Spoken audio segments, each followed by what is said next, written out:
Video को like करके आगे शेयर जरूर कर देना। करते नहीं है, नज़मी कुरान ऐलान कर रहा है। हमारे यहाँ मातम और नौहा नहीं है, लेकिन मोहब्बत के आंसुओं पे पाबंदी भी नहीं है। इसलिए कि मोहब्बत के आंसुओं में पाबंदी कैसे हो सकती है जबकि हुजूर अलैहिस्सलाम की आंखों से निकले।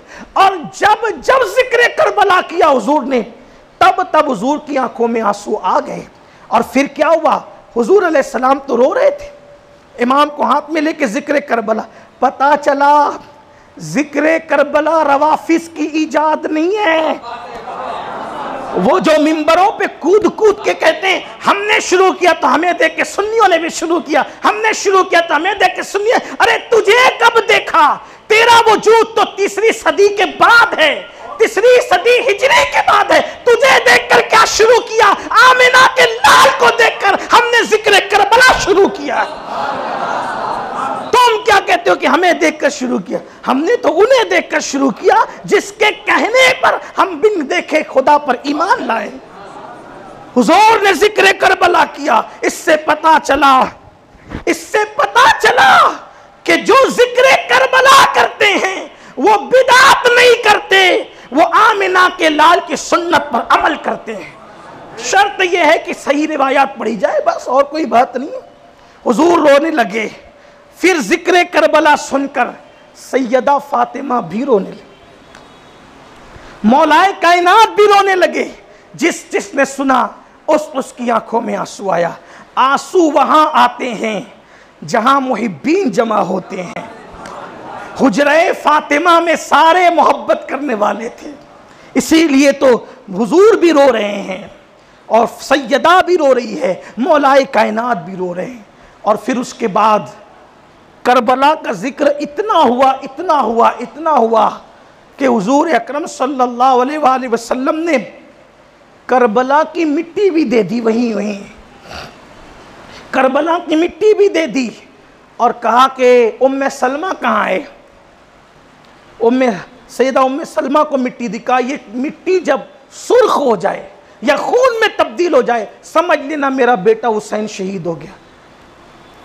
करबला की मिट्टी भी कुर्बान जाए। कोई अजमेर शरीफ की मिट्टी लाकर अपने घर में रखता है, कोई मदीने शरीफ की मिट्टी लाकर अपने घर में रखता है।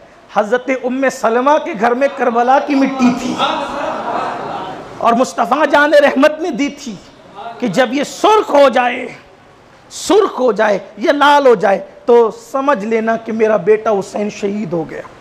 और हुजूर मदीने मुनव्वरा में ही है, और मदीने मुनव्वरा में अल्लाह के रसूल अलैहिस्सलाम जो है करबला की मिट्टी वहीं बैठे बैठे जो है वो दे रहे हैं हज़रत उम्मे सलमा के हाथ में। अब यहाँ कुछ लोगों की बदबख्ती भी थोड़ा सा जहर मारने लगती है। आयशा को क्यों नहीं दिया? तो फिर बीच में कुछ शैतानत लाते हैं, इसलिए कि आयशा के दिल में अहले बैत की मोहब्बत नहीं थी। बदबख्तो वो भी तो अहले बैत ही में हैं। ये कौन सी बात हुई? सैयदा आयशा सिद्दीक़ा ने जितनी रिवायतें फजीलतें सैयदा फातिमा पर बयान की है, उतनी रिवायतें किसी औरत ने बयान नहीं की। अगर आप इजाज़त देंगे तो कल मैं वो सारी रिवायतें ला करके पढ़ूंगा जिसमें सिर्फ सैयदा आयशा बयान कर रही है, सारी रिवायतें। कहा नहीं, वो तो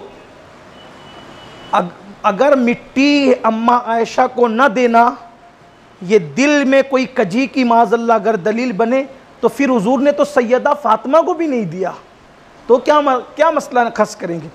देखो ये जो आलेकार बन कर के उम्मत को जो लड़ाने की बातें करते हैं ना, कभी सहाबा की तौहीन, कभी अहले बैत की तौहीन, कभी अज़वाज पाक की तौहीन, ये चीज़ें दुरुस्त नहीं है। इसलिए कि उम्मत को लड़ाओ मत, फ़िरक़ा वारियत मत करो, मत बांटो, सही सीधा सीधा रास्ता बयान करो। हुजूर अलैहिस्सलाम की ये गैबदानी है, हुजूर अलैहिस्सलाम की ये गैबदानी है कि अल्लाह के रसूल अलैहिस्सलाम जानते हैं कि करबला का वाक़या जब रूनुमा होगा तो उस वक्त जो मौजूद रहेगा हुजूर अलैहिस्सलाम उसको मिट्टी दे रहे हैं। और मिट्टी देने के साथ साथ हुजूर अलैहिस्सलाम जिंदगी की जमानत भी अता